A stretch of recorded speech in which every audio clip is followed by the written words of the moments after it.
membacakan tentang biografi Nikola Tesla sebagai penemuan penugasan di Indonesia. Nikola Tesla lahir pada tanggal 10 Juli 1856 di Smiljan, Kroasia. Beliau meninggal tanggal 7 Januari 1943 di Wyndham Hotel, kota New York, Amerika. Nikola dianggap sebagai salah satu penemu listrik terpenting dalam sejarah dan merupakan salah satu teknisi terbesar di akhir abad ke-19 dan ke-20. Ia adalah seorang perintis elektromekanik tanpa kabel juga daya listrik.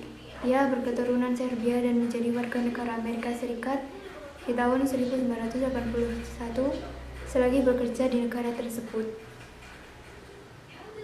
Paten Tesla dan kerja teorinya adalah dasar dari daya listrik arus bolak-balik modern, termasuk halnya distribusi daya polifase dan juga motor AC, yang ia umumkan pada revolusi industri kedua. Setelah mendemonstrasikan komunikasi tanpa kabel di tahun 1893 dan memenangkan perang arus, Nikola dianggap sebagai salah satu teknisi listrik Amerika Serikat yang paling hebat. Di New York, ia bekerja untuk Edison dan berhasil merancang sebanyak 24 jenis dinamo. Akan tetapi, keduanya seakan tak pernah cocok, sehingga pada tahun 1887, Tesla keluar dan mendirikan laboratorium sendiri. Hanya dalam waktu singkat saja, Nikola Tesla berhasil membuktikan bahwa sistem arus AC-nya jauh lebih hebat jika dibandingkan dengan sistem DC Edison. Luar biasanya lagi, kurang dari 1 tahun ia sudah mematenkan sekitar 30 karya, dan di 20 tahun berikutnya ia menelurkan penemuannya dalam bidang teknik listrik dan juga radio dalam jumlah yang sangat mencengangkan. Akan tetapi sangat disayangkan sekali, serangkaian kecelakaan telah memusnahkan banyak tulisannya. Untungnya masih ada usaha untuk meneruskan penemuannya. Misalnya saja Nikola bukannya Marconi sebagai penemu sirkuit pencari gelombang yang jadi dasar radio. Pahitnya, fakta tersebut ditentukan Pengadilan Tinggi Amerika Serikat tepat di tahun kematiannya.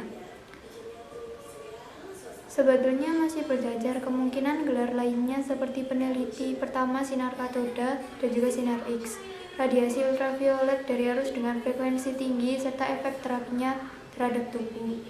Ia juga yang telah merancang nenek moyang tabung lampu lainnya seperti peneliti pertama sinar katoda dan juga sinar X, radiasi ultraviolet dari arus dengan frekuensi tinggi, serta efek terapinya terhadap tubuh. Ia juga yang telah merancang nenek moyang tabung lampu fluoresen dan mengembangkan alat berupa laser.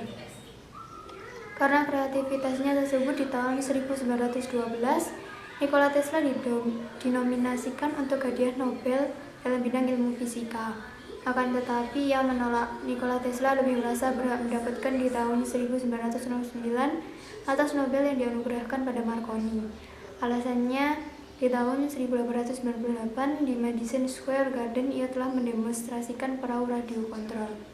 Berbeda halnya dengan Marconi, Nikola sangat peduli dengan transmisi energi tak hanya dalam jumlah kecil yang berupa sinyal radio saja, akan tetapi juga energi besar listrik untuk keperluan rumah tangga serta industri. Justru di tahun 1899, ia bangun stasiun pengirim tenaga listrik raksasa di Colorado Springs.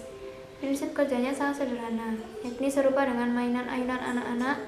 Dorongan ringan akan mulai menggerakkannya. Dorongan sama di saat yang tepat untuk menjadikan ayunan semakin tinggi. Demikian juga rangkaian dari getaran listrik. Frekuensi yang diterimanya tepat pada kumparan utama. Getaran pada tiang dihubungkan dengan kumparan kedua Nikola akan membangkitkan gelombang radio frekuensi yang tinggi yang bisa berjalan jauh hingga ke belahan lain bumi secara bolak-balik. Sekian biografi Nikola Tesla dari saya. Terima kasih. Assalamualaikum warahmatullahi wabarakatuh. Amin.